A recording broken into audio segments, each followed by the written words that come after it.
All right, we're getting started here with this live stream. I'm going to give it just a couple more minutes here to let everybody come on because I did start broadcasting a little bit early. You know, with Mercury retrograde, you never know if the technology is going to work right or not. All right. So I'm just going to shuffle some cards here while we wait for everyone to get on. I hope that you all are doing well. It's a little bit rainy here in Atlanta today and chilly, so it's great. Chill in the house and relax evening. So I hope that wherever you are feeling at peace and all right inside. All right. So my name is Joelle, and I am the Viberarian. I am here to elevate, enlighten, and empower.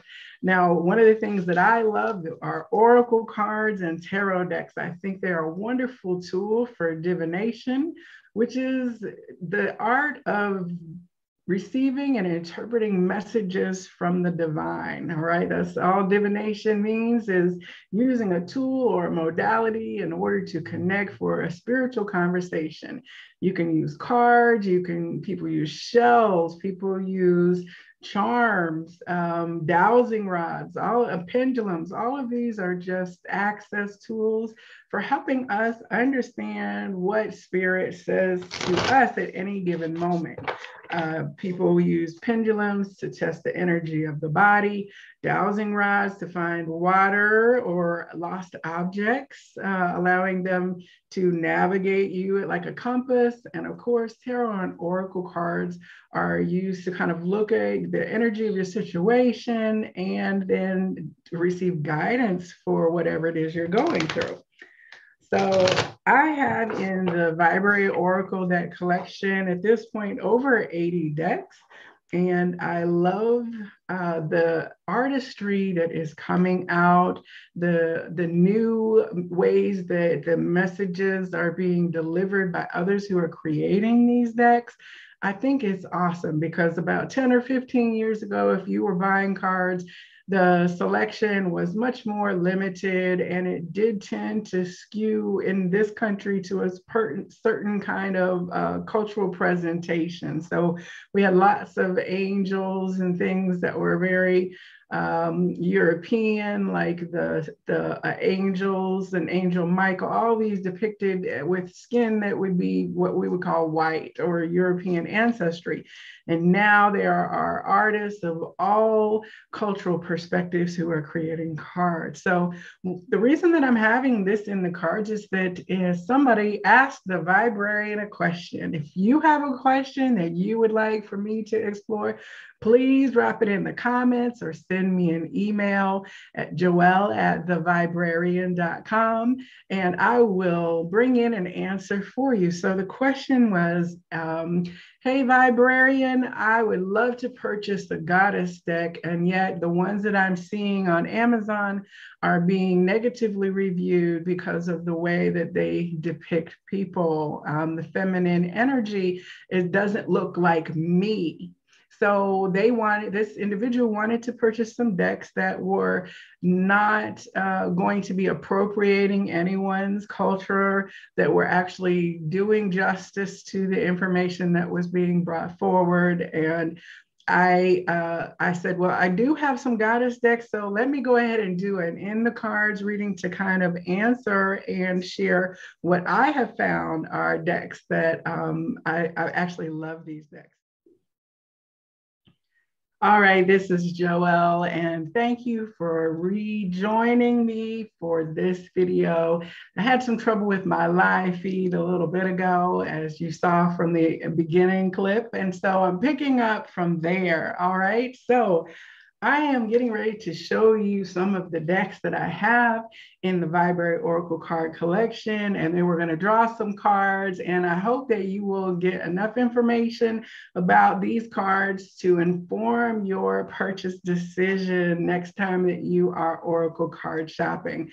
I've got my Power to the Females representation on here, and I've got my decks at the ready. So one of the first things I want to show you, this is a deck that I've had for many years. shares. It is the Isis Oracle by Alana Fairchild. Now, and I love this deck in terms of the message that it comes through. However, some of the images have been challenging because to me, their artistry does not necessarily represent the diversity. It's like if you just because you use skin tones that might be considered darker or melanated does not necessarily mean that the facial features on the cards all then reflect that as well. So it's kind of how like Elizabeth Taylor back in the day was who they picked for Cleopatra, and yet Cleopatra was not, you know, a European person. And so we have these incidences in history where people of color have been portrayed by, you know, European or white descended actresses and actresses. And at one point in time, they would even powder their faces or make up their faces to make them appear brown rather than them just being their natural color. So, you know, there's lots of arguments about the geography of certain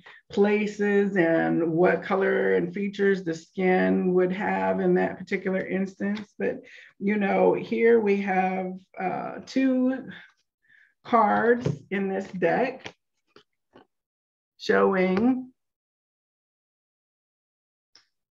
the energy of Isis, all right, as depicted by Alana Fairchild's artistry team and her own things. So, you know, the features on the card don't necessarily resonate for a lot of people, but the messages on these cards are very good, and I found this deck to be very helpful in terms of using for guidance.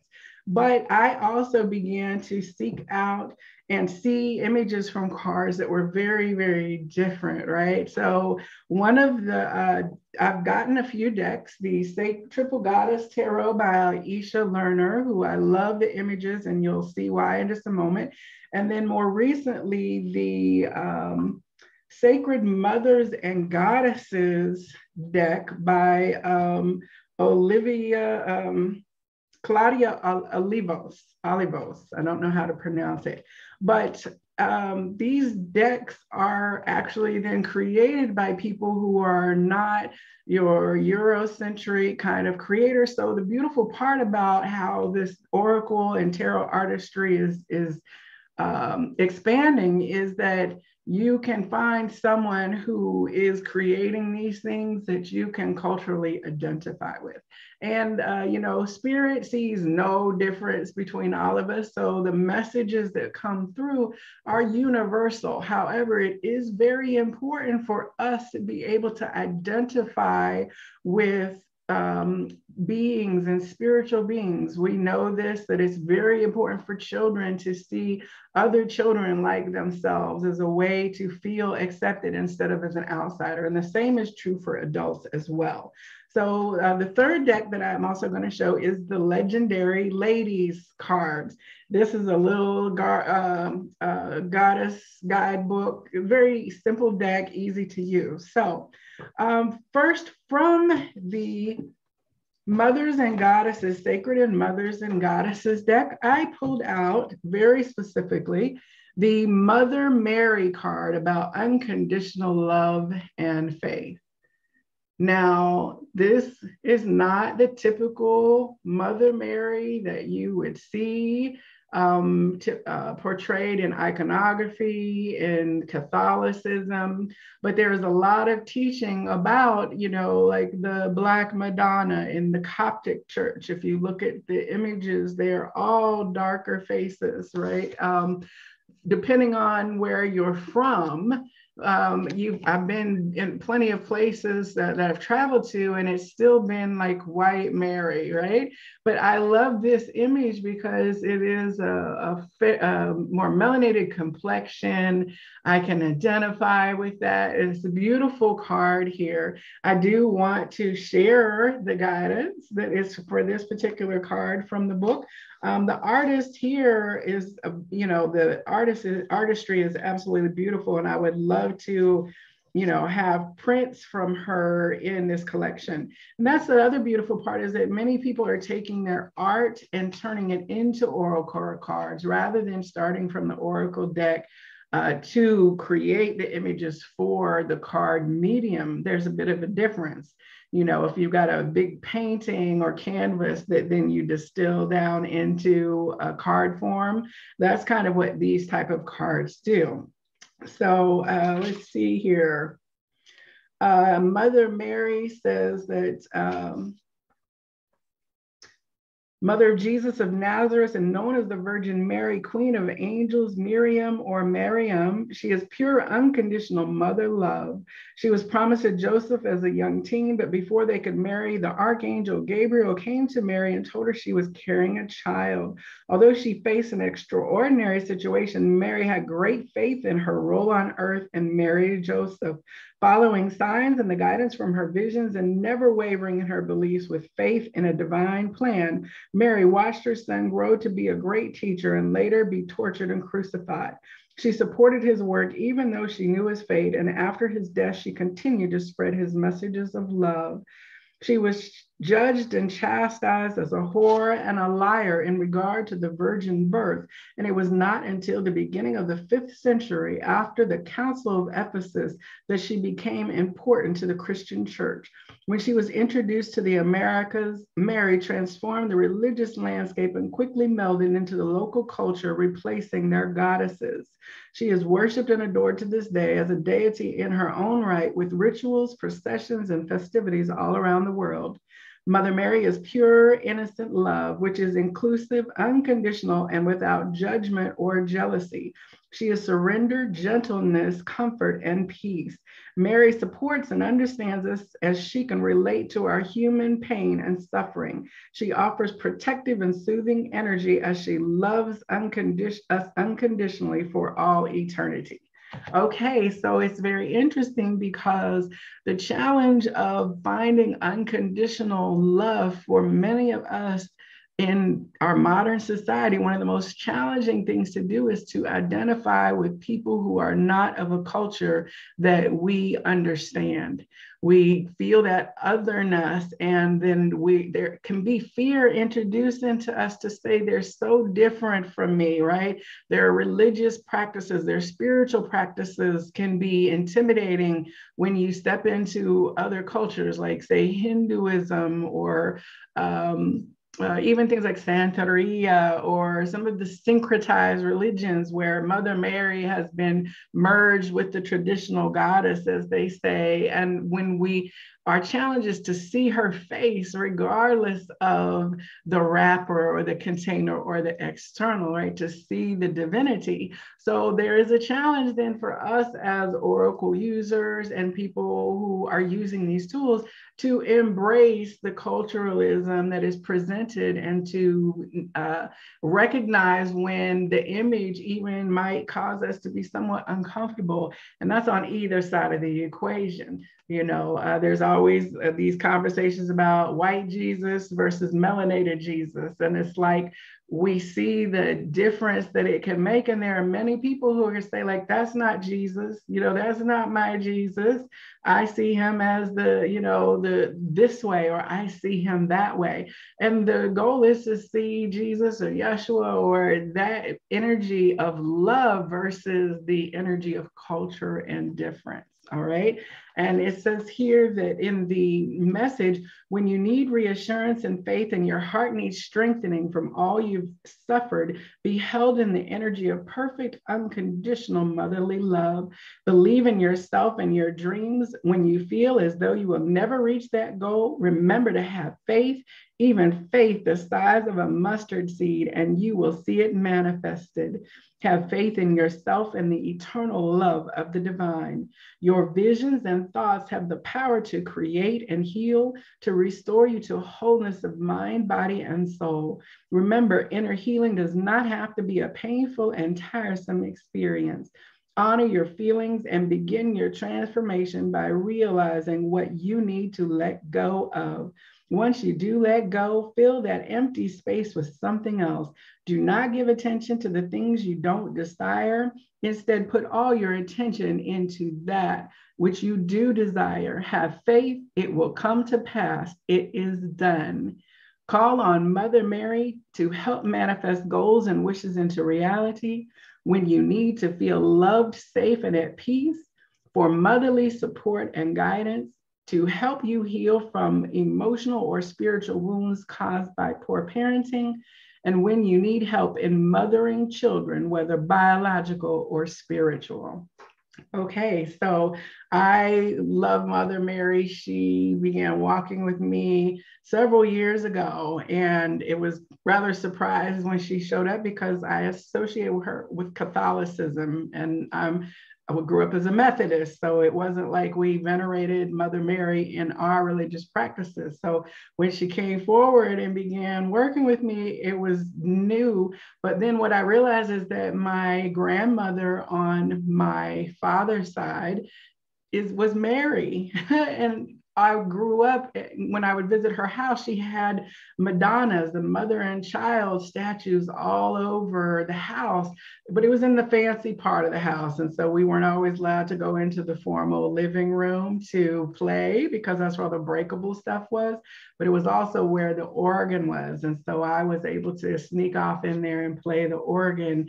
And it was always a mysterious kind of fancy place to hide out in. It was very quiet and a formal living room, but I was surrounded by Mother Mary energy, like in spirit and in truth, my whole life. I just did not connect the dots into my own spiritual practice until much later and fairly recently in the last 6 or 7 years, right? So I love this particular image. And as you can see from this deck, the guidebook is pretty extensive. And in each chapter, there is a background about the goddess or sacred mother. And then there is the message, oracle message. And then there are activities and rituals to do. Card spreads, and then how to create an altar, the types of things to use on that space, including objects, fruits, flowers, and herbs, incense, and crystals and stones. So it's a great resource. Like as you go through each of these goddesses, you can learn a lot as well. And my advice to you is that if you encounter someone, that a deity or goddess or energy that you're not familiar with, rather than rejecting it, there's someone around you who probably knows a little bit about that. So for instance, when I tend to get like Lakshmi or Parvati, and I don't even know if I'm still saying her name right?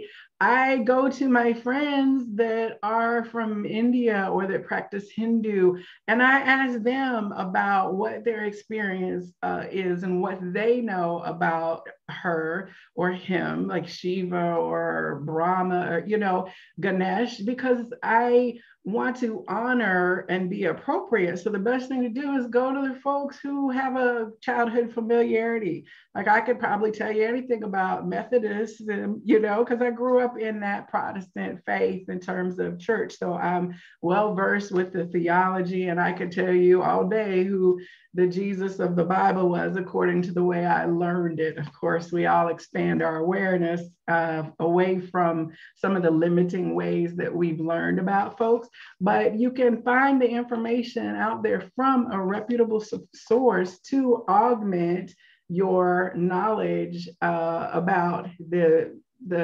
mythology or the scholarship or the relationship that folks who practice that faith walk have with that individual. All right, so I'm going to pull another deck here, a card from this deck after I finish showing you the first three. So from the Triple Goddess Tarot, I had been seeing these cards for a while on somewhere, like on the internet. I would catch them every now and again. I was like, oh, that image is so interesting. Who is the artist? And it took me a while to finally figure out that it was this Isha Lerner. And I bought the Triple Goddess deck and her Flower Power Oracle, which is beautiful as well. But here is one of the images that captured and arrested me in terms of my interest in getting this deck. And it is number 9, Ancestors. All right. Beautiful energy. Very aligned with Indigenous, but as I read it, I still see like the pink of the mother, the compassionate, the pink rose, the Kuan Yin from Buddhist traditions is affiliated with pink, right? So we have the pink, we have the orange, and then the purple, which is our crown chakra and connection to the divine. And then we have here what looks like the medicine wheel, and buffalo and deer as well. And I don't know what this, oh, this is a buffalo. There's a bear, a buffalo, and deer, and then an ankh and snake. Sorry, these are just really hard to capture. I've got some glare here. See if I adjust my lighting in the background. This reminds me of my Hawaiian mana cards, and I can only hope that as I reach the fullness of my crone or mother maiden crone phase of my life, the old wise woman, that I too will be able to embody this energy of the wisdom of my years that is transmitted through this. So this deck also has an amazing resource with it. So if you're wanting to learn more about various energies, then this is a great deck to have in your practice. So starting on number 9,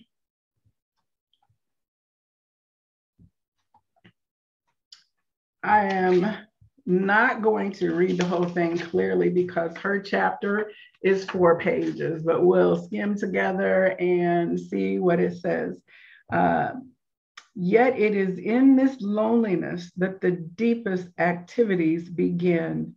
It is here that you discover act without motion, labor that is profound, repose, vision in obscurity, and beyond all desire, a fulfillment whose limits extend to infinity. Thomas Merton.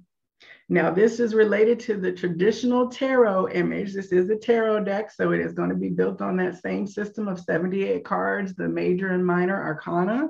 And so in this is the hermit or the crone, the one who goes within to seek the inner illumination of the divine.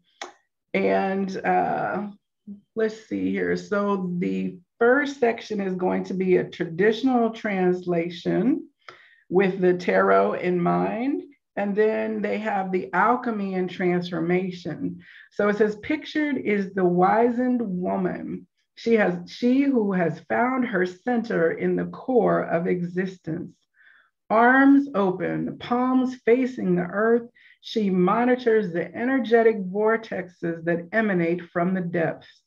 Her garment is the color of the root chakra, passion red, indicating her deep connection to the earth. Her body glows within the ruby red womb of Mother Earth. Her cave or inner space is surrounded with symbols of ancestry, such as the Egyptian ankh, a symbol for a hand mirror as well as for life. The snake, a symbol of eternal life and transformation. The sun representing the conscious light of humanity, and various animal totems. Her head is adorned with a mane of soft white hair. She represents the maturation of consciousness that only time, patience, experience, and endurance can provide. This point of initiation entails sustained meditation, contemplation, and quiet reflection, out of which come revelation and insight. The word revelation derives from revelatio, meaning to draw back the veil. The wise woman crone archetype is often depicted with a veil representing the hidden worlds of ancient truth carried within her vessel of life. In our busy world, it is difficult to find the time to slow down and experience the tranquility that can facilitate one's journey inward. However, at this stage of purification and growth, it is of the utmost importance to draw one's boundaries with care. The essential journey into the recesses of the unconscious facilitates the inner knowledge that will lay the foundations of an enlightened future. All right, so that's beautiful, right? We just got meditation in the last reading that I did. That was like one of our final guidances to step in that meditative space and to go within. Now, there are tons more content within this particular book. So I love this deck. I definitely recommend that you check it out. As you can see here, the back of this card shows the image of birth and ancestor and generations and the sacred womb emerging, flowering with the petals of the lotus. Love the artistry on this deck. All right, so we have these two opportunities to connect with the goddess. Love this. All right, now, the Legendary Ladies deck. This is a very interesting, easy deck. It kind of jumped out at me when I first picked it up. To look at it, I was at a local store here in Atlanta. And because of the card that I drew, I went ahead and picked it up because I was like, oh, I have to get it, right? But because it was one of the goddesses that tends to present a lot to me. So I knew it was supposed to be the tool that I get. Now, some of these images may or may not resonate with you. The creator of this deck, what is her name? Let me see if I have it. Ann Shen. Shen. The links to all these decks will be in the description box below the video. And of course, she is a non-European artist and creator. And so her artistry and illustrations are whimsical and fun. All right, so I'm going to just go ahead and pull a card directly from here so we could see an example. The thing about using cards is if you are using them, the guidebook information is always informing and interesting. And the artists are receiving divine downloads when they're doing the art and writing it up. But there is also a conversation of how the images resonate to you directly. And so never hesitate to understand the card in the way that your awareness allows. There is no wrong way to read a card. Just make sure that the messages that you're tapping are the ones that are high vibrational, not fearful and negative or low. That would not be a guidance that's coming from a higher plane, right? So always it could be coming from ego space, or what you want to do is make sure that you're in a beautiful energy and receiving that which is unconditionally loving and truthful, that is for your best and highest good and the highest good of all. Okay, so let's see here what we have from the Legendary Ladies. Who wants to show up for this discussion today? What have we got here? One more.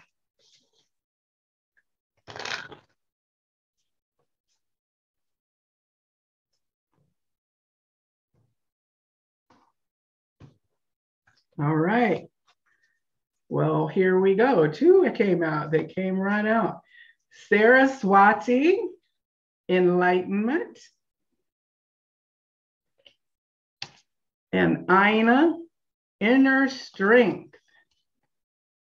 Now, Saraswati is one of the deities that I have asked my friend Jagu about in order to, along with Parvati and I can't remember who else, but because I wanted to know more about. Now, I don't have a recollection of what she told me, so I can't pull it back out right now, but I see here that she has a book containing divine knowledge. There's an offering of information with the outstretched hand. We have the lute that she is playing, the musical instrument, and it looks like she is crowned with a temple and a ruby at the center above her forehead. And we have pearls. All right, we have the pearls of wisdom, the book of truth and knowledge, the soul song that we sing. So enlightenment, definitely. And she's under a tree as well, right? So it's pulling through. So let us see what it says here about Saraswati. This is a very simple deck to use. And as you can see here, oh my God, now I have a new enlightenment. For those of you who have been following in the channel, you already know that my last reading was what? The peacock.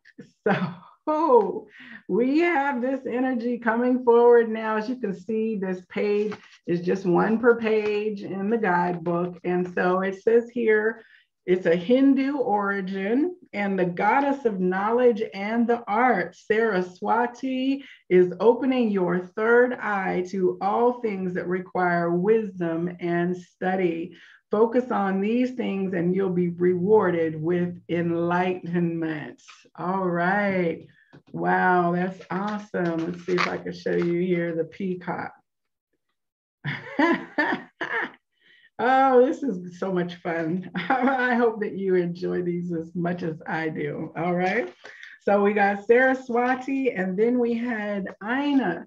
I actually know a person with that name, and I was very, like when she told me her name, I'd never heard it before, so I looked it up, and then I received this card one more time since then. Inner strength. I love here that we have this bunny rabbit. Bunny rabbits to me talk about like fertility, agility, being prolific. It speaks of springtime as well. And I think we've got some little like Tinkerbells and fireflies here, and flowers, crocuses. So I would assume that she is a springtime goddess. She's got the garland in her hair, her crown, okay. To my sister who asked the question about the goddesses deck, I know you love crowns. So butterflies and crowns, fairies, and the earth element. So let us see here what Ina has to say. Celtic, all right. Goddess of love, Ina is guiding you to look within for strength. Whether you're embracing a new path, taking a risk, or healing from past pain, everything you're seeking is inside of you. Okay, that is what the Hermit card that is affiliated with this crone card from here. It's about going within to access your inner light. All right, beautiful. And let's see, yeah, everything you're seeking is inside of you. All right, we've got these two in here at the bottom of the deck for the final card from here. Kali, shadow. All right. Kali is about cutting that which needs to be cut out from your life. She is one of what we would say, what's sometimes called the dark goddess, not because she is evil or in any sense of the word, but there are, we are made of shadow and light, right? And so going into the underworld, guarding the gateways of the afterlife, helping to transition to the afterlife. That's a function of the cycle of nature. And so Kali, as you see here, she has her scythe, which is to chop off, you know, the dead growth and that which is dead. She is a healing goddess, because if we were to maintain things that are dead to ourselves, then we can get gangrene and it can toxic and poison our whole system. So it is necessary for us to cut those things out. And so sometimes we may not appreciate that aspect, but with this full moon, we are going into our shadow and we have been releasing and letting go of that which is no longer serving. All right, now both of these were from the Hindu, I believe. Let me just make sure. Yes, both of these are from the Hindu perspective. And so you can see here the temple crowns with the ruby illumination of the third eye as well showing up. And it says, Goddess of destruction, Kali calls for you to face your shadow self. Things lurking underneath may just be disrupting what you're trying to achieve on the surface. Facing those aspects of yourself is the only way forward. Kali helps you embrace them so that you can truly be free from fear. All right. Fear stops us from living. So we cut out that so that we can have greater life. All right, so here we have these three legendary ladies from this goddess deck showing up here today as an example. All right, now I love this because these pictures are whimsical and they're not lily white. All right, so now to return one more round from the sacred mothers and goddesses first. Let's see who else wants to be part of our conversation in this now moment.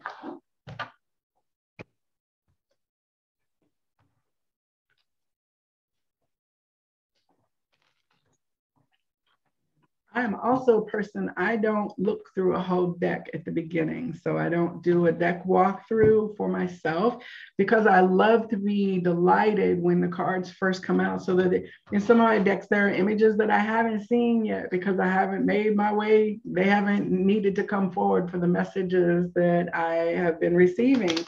So it's part of the enjoyment for me to get to be introduced to new aspects of spirit.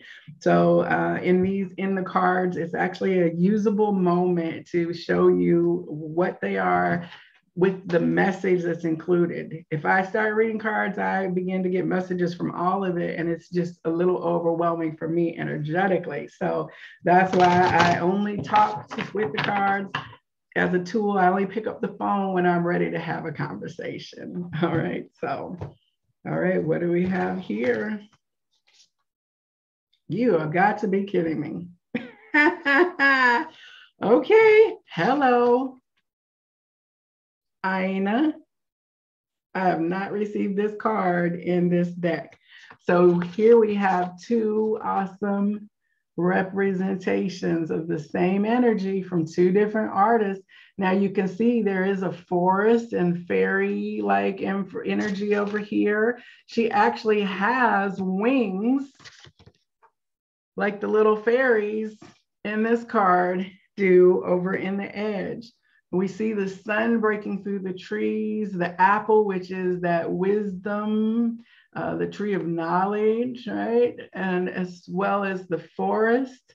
And here, it almost even looks like that sacred womb up here at the top, and the sun. So it says here, this is card number 1, reclaim your joy, okay? That is a beautiful message, and we'll pop in, see here real briefly what it says in the book, because I'm very curious, all right? The Celtic sun goddess, an Irish fairy queen. Okay, fairy queen. Aina is a powerful goddess of love, light, and fertility whose name means melody and bright. Her following is still strong in and around Limerick, Ireland, where she is worshipped during the summer solstice. She is associated with fire and water healing rites and is said to be the one who gives and takes away the vital spark of life. As such, she is also associated with death and transitions. Well, hello. All right. Okay, we are definitely in the flow. I love this. All right. Known for her glow and radiant beauty, she is a goddess of nature and magic and the protectress of the fertility of all flora and fauna. Aina has a connection with lakes and wells that have remarkable curative properties. And on the night of the full moon, All Heal Night, rituals of healings are performed in her honor. Aina gave birth to the first fairy human children via her numerous love affairs with men. She teaches us the meaning of love, about romantic love, and how to express love making in a sacred yet playful manner. Her message: are you feeling tired or bored with your life, job, or relationship? Are you settling into contentment but wish your life had more joy? Now is a good time to reclaim and restore your spirit of eagerness, adventure, and creativity. Only you can do this. Don't wait for others to join you or invite you. Be proactive in seeking out and creating opportunities you enjoy. Harness the excitement you had as a child by engaging in activities that bring you laughter and allow you to explore new ways of seeing and being. It's easy to get too busy working, studying, taking care of family, and other responsibilities, but you need to make time to play in your own way. There may be a new love interest in your life, or perhaps a current or previous romantic relationship will rejuvenate. Be playful and fully express how you feel. Celebrate your unique personality in everything you do and how you choose to dress. Be creative to how you live, love, and beyond. All right. Play, joy, fun, right? I have a friend, her current motto is bliss, joy, play, and fun. We could all use that, right? Call on Ina for romance spells and blessings for all your love relationships, for issues pertaining to non-traditional romantic relationships and marriages, for heightened libido, when life gets tedious and tiring and you forget to engage in things that make you happy and excited like when you were a child, to reveal fairies and for fairy magic, for abundance, fertility, and bearing children, for keeping magical vows, and for environmentalism. All right. Cool. All right. And of course, as I said, there's activities and rituals, card spread for you to use for more amplification. If you ask yourself, what is bringing me joy right now, right? So it's several prompts, and then objects, fruits, flowers, and herbs, incense and scented oils, stones, and crystals to use. All right, so that's that's so awesome. Now we're going to go ahead and get from the Triple Goddess Tarot another card as well to round it out. I'll probably be back to do a reading with the Isis deck in the next few days. I've got several downloads in my queue as well, because I do like this deck, but I don't use this Isis Oracle often because it's an intense conversation with spirit, and usually there's homework. So I don't necessarily use that for daily readings. So personally, that's my preference. So we're gonna see what final message from the Triple Goddess Tarot. Let me make sure I have all the cards here. I've got cards all over my desk.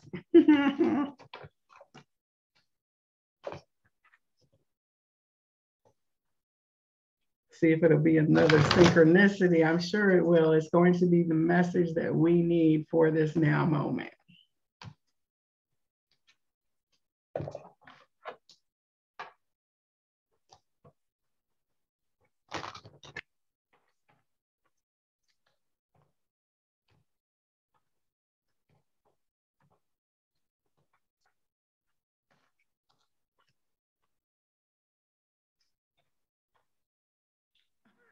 I love it. I love it. I'm so excited because this is the number 7 card. 7 for me is my calling card for the divine feminine in all her faces and forms. I have 7s all over my environment. It's a beautiful resonance for me that lets me know Here we have the Sophia, the ultimate, the creator feminine principle showing up in today's message. We have butterflies, we have the sacred womb, we have lotus flowers, we have the hands of Mother Mary, we have the crone ancestor energy and the descending spirit of the Shekinah or Sophia, dove of wisdom and illumination here. Let's see if I could get all this in.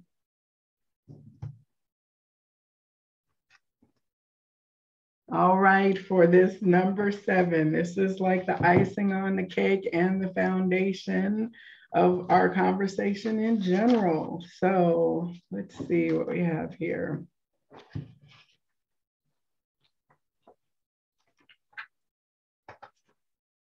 This is not, I gotta get to this deck, like I said, is pretty complex.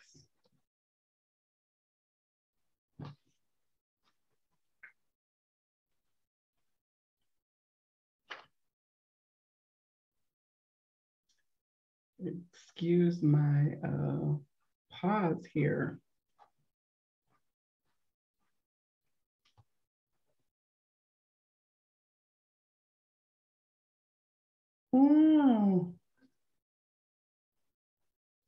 Give me a moment. Let's see.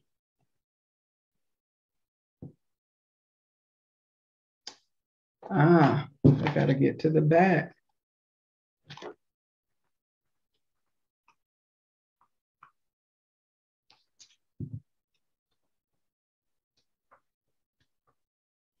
These are the chakra cards. That is why they are all encompassing. So this is the 7th chakra. Every step you take should be a prayer. And if every step you take is a prayer, then you will always be walking in a sacred manner. Oglala Lakota Holy Man. That's the source of that quote. Every step you take should be a prayer. And if every step you take is a prayer, then you will always be walking in a sacred manner. And it is within you that the divine lives. Quote by Joseph Campbell. It says, pictured here is a holy woman whose entire being has become a cauldron of light. She owns the mountaintop where the eagle flies high. The world is wrapped in her heart, and she gathers all love and divine grace into her lotus healing bowl, the holy grail of the goddess. This is the storehouse of love for the world. Butterflies, representing transmutation into higher consciousness, are born from her very breath. And her prayerful hands of healing and love reach in to bless the earth. Lotus petals are numerous, symbolizing the infinite wisdom that pervades the soul of humanity. Perfect stillness and divine grace radiate from this fully awakened teacher.